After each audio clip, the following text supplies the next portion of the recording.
ನಂಬಲೇಬೇಕು, ಈಗ ಬಂದಿದ್ದೀನಲ್ಲ. ಬಟ್ ಈ ಲೆವೆಲ್ಗೆ ಚೇಂಜ್ ಆಗೋದು ಅಂದ್ರೆ ಸುಮ್ಮನೆ ಅಲ್ಲ ಬಿಡು, ಗ್ರೇಟ್ ನೀನು. ನಿಕ್ಕಿ, ಜೀವನದಲ್ಲಿ ಏನಾದರೂ ದೊಡ್ಡದಾಗಿ ಮಾಡಬೇಕು ಅಂದರೆ ಇದನ್ನೆಲ್ಲ ಮಾಡಲೇಬೇಕು.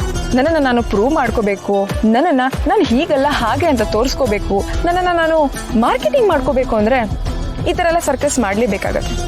You know one thing, everything is fair in love and war, even in marriage. ನಿನಗೆ ಗೊತ್ತಾ, ನನ್ನ ಜೀವನದಲ್ಲಿ ನಾನು ಏನು ಮಾಡ್ತಿದ್ದೀನಿ ಅನ್ನೋ ಕ್ಲಾರಿಟಿ ನನಗೆ ತುಂಬಾ ಚೆನ್ನಾಗಿದೆ. ನಿನಗೂ ಮುಂದೆ ಎಲ್ಲ ಗೊತ್ತಾಗತ್ತೆ.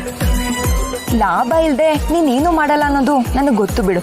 ಹಾನಿಕೆ, ನಾವಿಲ್ಲಿಗೆ ಬಂದಿದ್ದೀವಿ ಅಂದಮೇಲೆ ನಮ್ಮನ್ನು ಅಬ್ಸರ್ವ್ ಮಾಡೋ ಕಣ್ಗಳು ತುಂಬಾ ಇರುತ್ತೆ.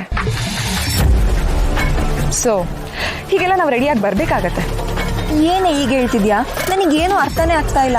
ಸ್ವಲ್ಪ ಅರ್ಥ ಆಗೋ ಥರ ಹೇಳು. ನಿಕ್ಕಿ, ನನ್ನ ಬಗ್ಗೆ ಗೊತ್ತಿದ್ರು ನೀನು ಹೀಗೆ ಕೇಳ್ತಿದ್ಯಲ್ಲ. ರಮಾದೇವಿಯವ್ರ ಹತ್ರ ನಾನು ಏನು ಅಂತ ಪ್ರೂವ್ ಮಾಡ್ಕೋಬೇಕಲ್ಲ, ಅದಕ್ಕೆ ನಿಕ್ಕಿ, ಇದು ಟೆಂಪಲ್, ಸ್ವಲ್ಪ ಸೈಲೆಂಟ್ ಆಗಿರು. ಸೈಲೆಂಟ್ ಆಗಿರಿ ಅಂತ ಅಲ್ಲಿ ಬೋರ್ಡ್ ಹಾಕಿಲ್ವಾ? Silence is the best, so please be silent.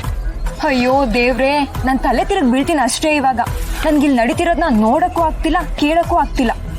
ಸರಿ ಆಯ್ತು, ನೋಡ್ಬೇಡ. ಪುರೋಹಿತ್ರೆ, ಹೇಳಿ ಅಮ್ಮ. ಇಲ್ಲಿ ಸೇವಾ ಕೌಂಟರ್ ಎಲ್ಲಿದೆ ಅಂತ ಸ್ವಲ್ಪ ಹೇಳ್ತೀರಾ? ಸೇವಾ ಕೌಂಟ್ರಾ? ಯಾಕಮ್ಮ? ಅದು ಅನ್ನ ಸಂತರ್ಪಣೆ ಮಾಡಿಸ್ಬೇಕಿತ್ತು, ಅದಕ್ಕೆ. ಹೌದೇನಮ್ಮ, ಒಳ್ಳೇದು ಒಳ್ಳೇದು. ಹೀಗೆ ಹೋದ್ರೆ ಅಲ್ಲಿ ಬಲಗಡೆ ಇದೆಯಮ್ಮ. ಸರಿ ಗುರುಗಳೇ. ಹೌದು, ನಿನ್ನ ಹೆಸರೇನಮ್ಮ? ನನ್ನ ಹೆಸರಾ? ಯಾಕೆ ಗುರುಗಳೇ? ಹೇಳು, ಹೇಳ್ತೀನಿ. ಗೌತಮಿ ಅಂತ. ಯಾಕೆ ಹೀಗೆ ಕೇಳ್ತಿದ್ದೀರಾ? ನಿನ್ನನ್ನು ನೋಡ್ತಿದ್ರೆ ಅಂತಿಂತವಳಲ್ಲ, ಕಾಣೋದೊಂದು ಇರೋದೊಂದು. ನಿನ್ನ ಮುಖದಲ್ಲಿ ರಾಜಕಳೆ ಎದ್ದು ಕಾಣ್ತಾ ಇದೆ.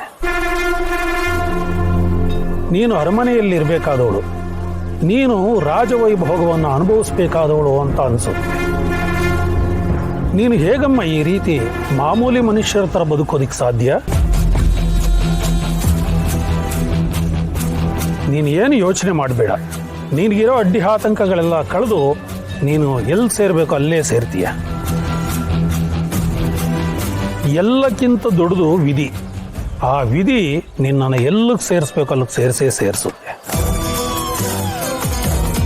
ಇದು ಖಂಡಿತ ಆಗುತ್ತೆ. ಒಳ್ಳೆ ದಿನ ಹತ್ರದಲ್ಲೇ ಇದೆ. ಧನ್ಯವಾದಗಳು ಗುರುಗಳೇ. ಒಳ್ಳೇದಾಗ್ಲಮ್ಮ.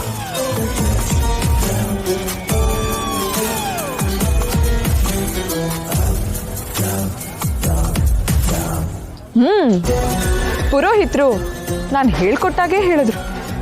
ಇನ್ನು ಈ ಡಿಟೆಕ್ಟಿವ್ ಇದನ್ನೆಲ್ಲ ನೋಟ್ ಮಾಡ್ಕೊಳ್ತಾನೆ.